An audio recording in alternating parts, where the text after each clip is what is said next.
তো কাঙালের মর্ম সব বুঝিতে পারো, ঠাকুর কাঙাল জানিয়া পার করো, ঠাকুর কাঙাল জানিয়া পার করো।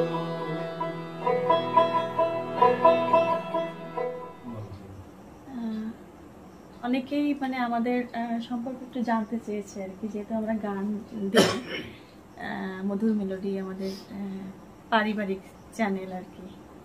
মানে আমার দাদার খুব প্রিয় মানে একটা জায়গা মধুর মেলোডি।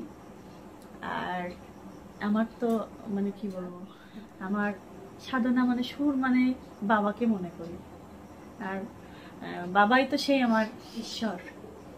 তো আমার আমার গুরুজিকে আমি আসলে আমার বাবার আশীর্বাদেই পেয়েছি। আমি এটা বাবা মা দুজনের আশীর্বাদে পেয়েছি। বিশেষ করে বাবার কথা কেন বলবো, বাবার প্রতি আমি একটু বেশি দুর্বল। আমার জন্ম বাংলাদেশ যশোর জেলায়। তো আমার বাবা তো গান বাজনা নিয়ে থাকতেন। বাবা প্রচন্ড গানের পাগল, যার কারণে আমি শান্তিনিকেতনে পড়াশোনা করতে পেরেছি। আমি বিশ্বভারতী শান্তিনিকেতন সঙ্গীত ভবন থেকে মাস্টার্স করেছি।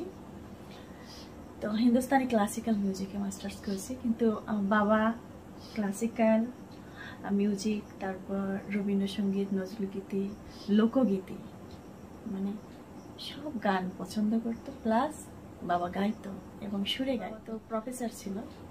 বাবার যখন ছুটি হতো, ছুটির পরে মা আবার একটা জব করতো, মাকে আবার ডিউটি থেকে ওখান থেকে ছুটি হলে মাকে একসঙ্গে নিয়ে আসতো, দুজনে একসঙ্গে বাড়িতে ফিরতো। রান্না বাড়াটাও মা করে যেত সকালবেলায়। বাবা একটু হয়তো খেত না কখনো, মাকে অফিসে দিয়ে আবার ঘরে ফিরতো, ফিরে একটু খেয়ে তারপরে বাবা ইয়েতে যেত। আমার বাবা কিন্তু 3টে বিষয়ে বাবার ডিগ্রি আছে, এবং বাবা প্রচন্ড কষ্ট করে আর কি। বাবাদের অবস্থা অতটা ভালো ছিল না, বাবা মা দুইজনে খুব স্ট্রাগল করেছে করে, এবং মা প্রচন্ড বাবাকে হেল্প করেছে মানে পড়াশুনোর বিষয়ে বিশেষ করে। তারপরে মাও তখন নার্সিং পড়তে যায় ঢাকা মির্জাপুর কুমুদিনী হসপিটালে আর কি। মার পড়াকালীনই বাবার সঙ্গে বিয়ে হয়। তারপরে বাবা তারপরেও মানে স্টুডেন্ট, তখন মাও পড়তে থাকে বাবাও পড়তে থাকে। তারপরে মা কমপ্লিট হয়ে গেল, চলে এলো। এবার বাবার কিন্তু ওই পড়ার নেশা গেল না, বাবার খুব ইচ্ছা ছিল পিএইচডি করবো। তো আসলে সেই সময় অতটা তো অবস্থা হয়েছিল না, যতটা করেছে বাবা নিজে খেটে বুটেই করেছে। তো নিয়ে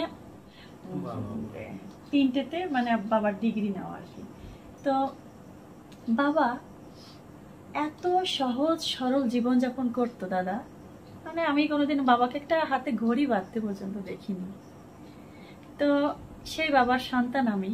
বাবা সবসময় আমার সঙ্গে থাকে, এবং রোজই আমি মানে সে একটু তন্দ্রা এলে, 4 বছর আমি ঘুমাই না, বাবা যে 4 বছর গেছে, আমি 4টে বছর ঘুমাই না। জাস্ট ভোরবেলাতে আমার একটু যখন তন্দ্রা আসে চোখে, তখন আমার বাবা আসে। বাবা এসে আমাকে অনেক উপদেশ দেয়, অনেক কিছু বলে।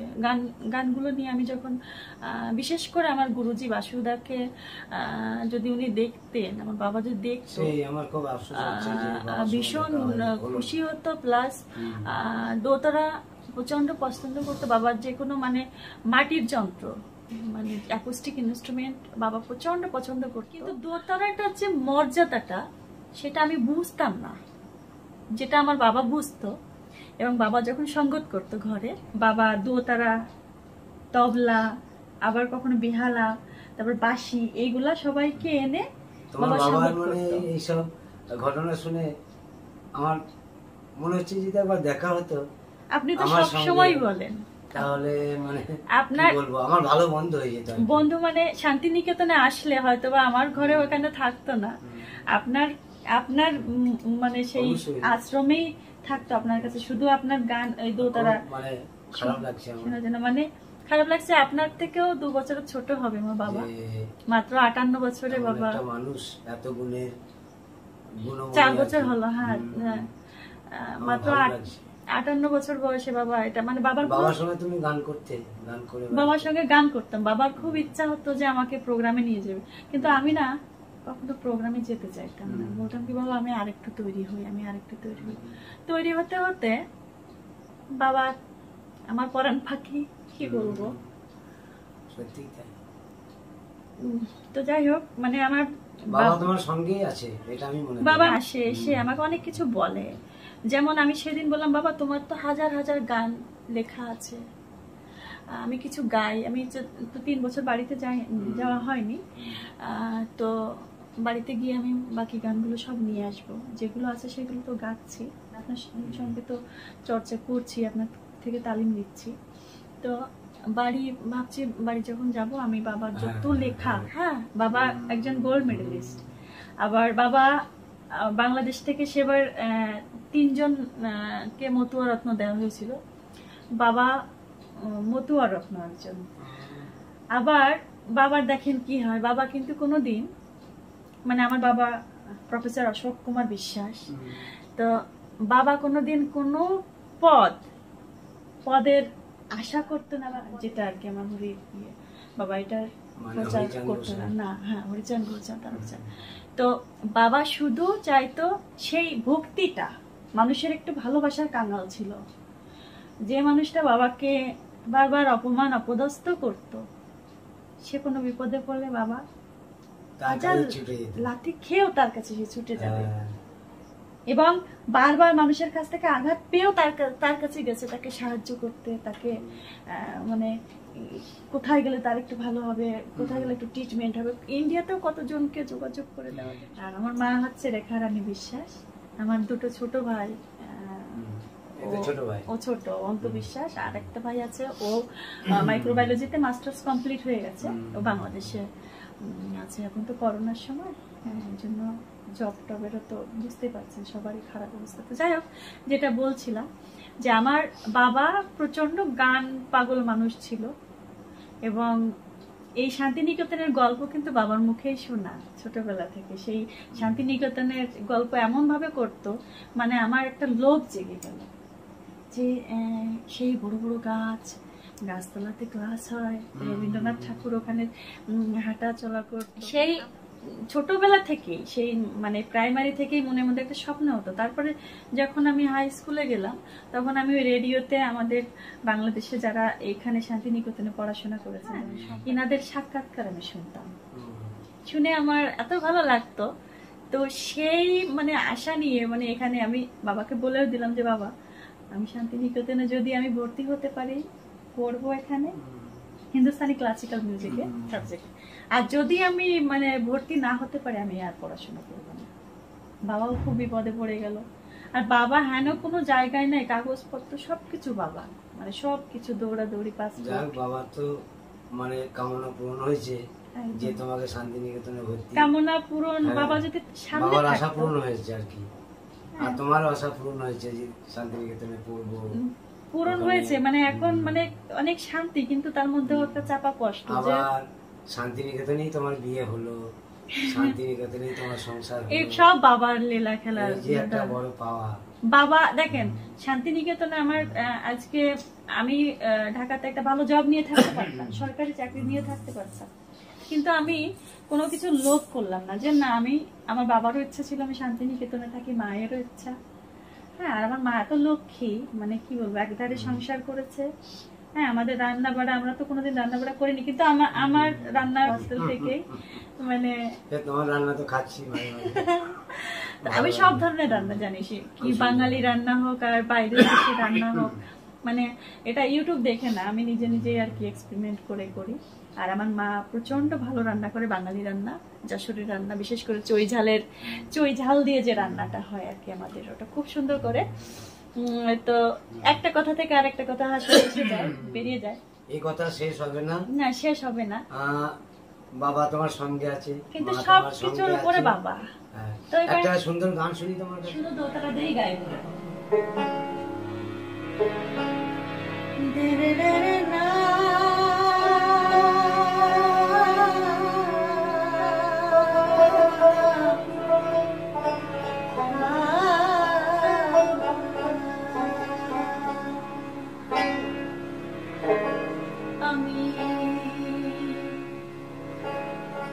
একা রইলাম ঘাটে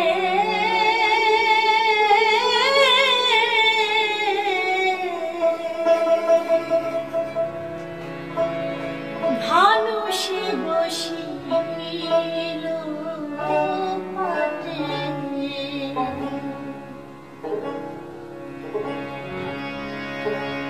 আমি তোমার বিনে ঘরে সংকটে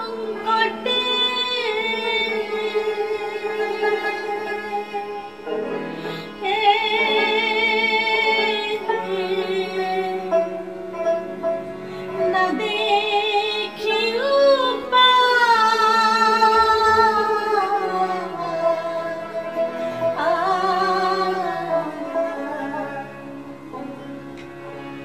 পারে লয়ে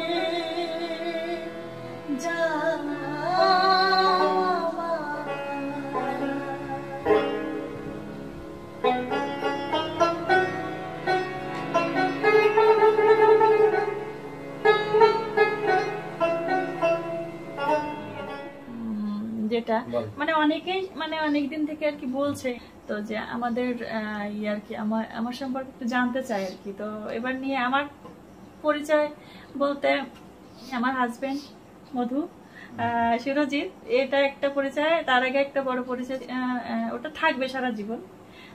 আমার বাবা প্রফেসর অশোক বিশ্বাস, মা রেখা। আর আজকে শান্তিনিকেতনে কষ্ট দুঃখ অনেক কিছু মানে ত্যাগ করে মানে এখানে মাটি কামড়ে ছিলাম বলে আজকে আমার ভাইটাও আজকে কিন্তু এখানে অ্যাডমিশন নিয়েছে, প্লাস শিক্ষা ভবনে অনার্স ফাইনাল ইয়ার এখন। তো যাই হোক, এটা সব বাবার লীলা খেলা। বাবার জন্যই আমি অনেক ভালো গুরুর সান্নিধ্য পেয়েছি।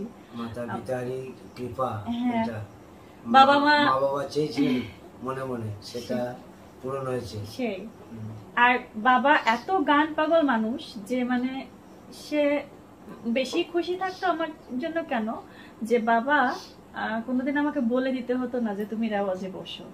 মানে রেওয়াজ একটা বাবার মতন একটা নেশা ছিল। সে যাই করি না কেন টুকটাক করে হারমোনিয়ামটা নিয়ে বসলাম। হারমোনিয়ামটাও মানে শেখা না কারো থেকে, বাবা ওইটার জন্য খুব ভালোবাসে আমাকে যে আমি তোকে দেখিয়ে দিনি কিন্তু তুই ঠিক আমার মতো করেই মানে শিখে গেলি। হারমোনিয়াম খুব ভালোই লাগে, না ভালো বাজাতে পারি না কিন্তু তবুও ভালো মানে শিখে গেলাম আর কি নিজে নিজে বাবার ওই পাশে বসে বসে। সেটা মানে ভালোই লাগে। আর বাবার অসংখ্য গান আছে নিজের সুর করা, নিজের লেখা, এবং বই আছে। বই লিখে বাবা গোল্ড মেডেলও পেয়েছিল, এবং বাবার অনেক কবিতাও আছে। হ্যাঁ, তো আমি সেইগুলো সংগ্রহ করে সেদিন আমাকে বাবা আবার বলল, স্বপ্নে আমাকে এসে বলে, সেদিন আমি বললাম যে বাবা আমি তোমার যত লেখা আছে সবগুলো আমি একটা করব, একটা বই। তো বাবা বলল যে একটা করিস না, 3টে খণ্ড করবি। আমি জানি না কেন, হয়তো আমরা 3 ভাই বোন, এটার জন্য হতে পারে যে 3টে খণ্ড করে সেটা একটা বই। আচ্ছা আমি 3টে মানে একটা বই করব কিন্তু সেটা 3টে খণ্ড থাকবে, 3টে খণ্ড করবো, এটা আমাকে বাবা বলল। তো এটা জানি না মানুষের কাছে কেমন লাগছে, কিন্তু আমার বাবা রোজ আসে আমার কাছে, রোজ এসে আমার সঙ্গে কথা বলে আমাকে। এই যেমন সেদিন একটা গান, এই পরশুদিন মানে যে গানটা বাবার আপলোড করলাম একটুখানি ফুটেজ, আমার এক ভাই গোপালগঞ্জ থেকে, আমি কোনোদিন চিনতাম না, বাবাকে তারা চেনে। সে বাবার বাবার পরিচয় দিল, তারপরে কথা বলতে বলতে আমার বাবার একটুখানি ফুটেজ পাঠালো। তো ওই দিন রাতে আমি স্বপ্নে দেখছি যে বাবাকে বলছি, বাবা তোমাকে কিন্তু আমি এবার যেতে দেবো না, সবাই বলে চলে গেছো কিন্তু তুমি তো যাওনি। তখন বাবা বসে আমার জন্য একটা গান লিখলো। গানটা আমি যখন রেকর্ড করতে গেছি তখন আমি জেগে গেছি।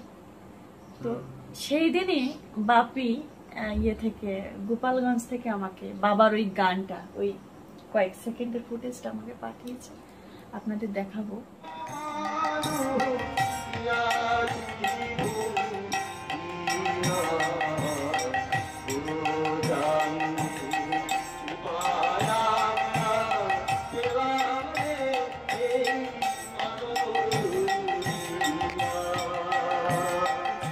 জ্যোতি বিশ্বাস পেজ থেকে আমি গানটা একটুখানি বাবার ছেড়েছি, মানে আমি সহ্য করতে পারি না কিন্তু তারপরেও ছেড়েছি।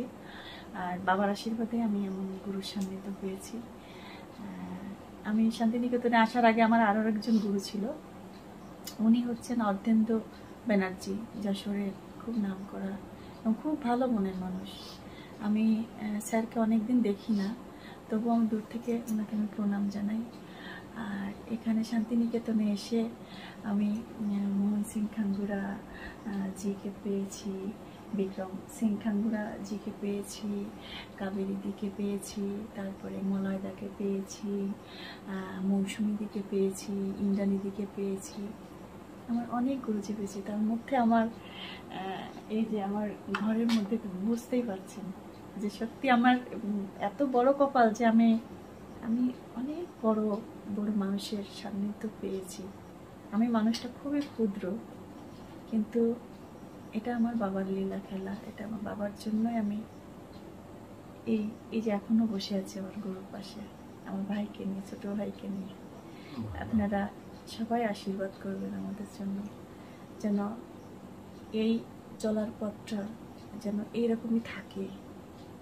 এবং আমি সবার জন্য প্রেয়ার করি যেন সবাই সব সময় সুস্থ সুন্দর থাকে এবং পৃথিবী যেন সুস্থ থাকে, পৃথিবীর প্রত্যেকটা জীব যেন সুস্থ থাকে, আমি সেই কামনাই করি। আর কথার মধ্যে অনেক ভুল ত্রুটি হয়েছে, তার জন্য আমি ক্ষমা প্রার্থনা করছি। আমরা যশোরের মানুষ, আমাকে ভাষা খুব মিষ্টি ভাষা, আর আমাকে ভাষায় কথা কই আমরা বিশাল শান্তি পাই। আর যেটা সত্যি কথা সেটা হচ্ছে যে আমি যে সময় এখানে থাকি শান্তিনিকেতনে, আমার বাড়ির সাথে আমি এরমের কথা কই, কিন্তু আমার মা এটা কোনো সময় আমার মতো কথা কয় না। ও এদের মতো বীরভূমের আপনাদের মতো, হ্যাঁ, এই জায়গার মতো কথা কয়। আমি ওর সামনে মেলা কইছি, আমি যে এরমের করছি এখানে আমার মায়ের সামনে সবসময় এরমের কই, কিন্তু আমার কথাও কয় না। এটা খুব তাজ্জব লাগে আমার কাছে, জানেন তো। আমাকে মানে সব দিকেই তো মানে এখানকার আমাদের বীরভূমের ভাষা, ওই জন্য ওইটা। দাদা আর একটা জিনিস হয় আমার, সেটা হচ্ছে যে আমি ধরেন এখানে তো আমার কথা বুঝতে পারতেছেন? হ্যাঁ, আমি বুঝতে পারছি। আমি তো এখানে মেলা দিন থাকিছি শান্তিনিকেতনে, তো থাকার পরে আমি মোটামুটি একটু একটু করে এখানে কথা করতে পারি। তারপরে যখন ওই বর্ডার ক্রস করি, তো বর্ডার ক্রস করলেই আমাকে অনেক কথা চলে আসে। আমার কোনো সময় আর ওই থার্ড বাইট দিয়ে কথা কয় না। আর আমি এমনিতে ছোটবেলা থেকে মানে ছোটবেলাতে মানে ফ্র্যাঙ্কলি কথা কই মানুষের সাথে, এটা মন খুলে কথা কই। এর জন্য অনেকে খারাপও ভাবে যে ও খুব খারাপ, সবার সাথে মেশে, ওর অনেক বন্ধু বান্ধব। আসলে কথা সেটা না, কথা হচ্ছে যে আমি সবার সাথে মানে ফ্রি ভাবে কথা কই। কথা বলো তো ভালো। হ্যাঁ, তো দাদা আমাদের ওখানকার কথা বললাম যে আপনার কেমন লেগেছে সেটা একটু বলুন। খুব ভালো, খুব ভালো। ওই ভাষার মধ্যে মানে কি বলবো, প্রাণ আছে। আমি খুব গর্ববোধ করি, কারণ এটা আমার আঞ্চলিক ভাষা, এটা আমার মায়ের ভাষা। বেশ মানে কি বলবো, এটা হচ্ছে আমার মা বাবার ভাষা। এটা তো আমি বলতে পারবো না, এটা তো আমার মাটি, এটা তো আমার শিকড়। এই ভাষায় কথা কই আমি বিশাল শান্তি পাই। আর কি করবো, তো গান হোক। আর সামনের দিন আমার উস্তাদরে নিয়ে উস্তাদের বাড়ির কথা কবানি, আমার উস্তাদের ওখানে জিরামের কথা কয়, ওই সব কথা শুনবানি। আজকে আমরা আর একটা গান গাই, পরে আমার জীবনেষ্টি বলবো কিভাবে আমি এই মানে গানের জগতে এলাম, বাউলে আমার জীবনটা কি ছিল প্রথম থেকে, এটা আমি জানাবো।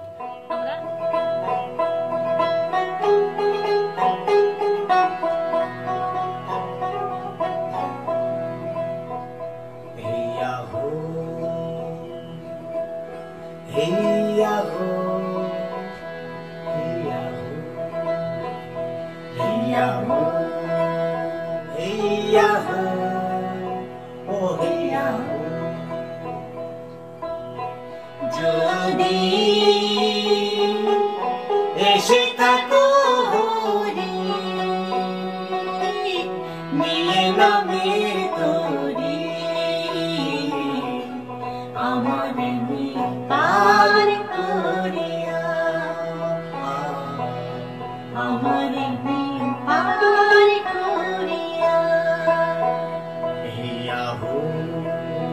এই আগুন ও এই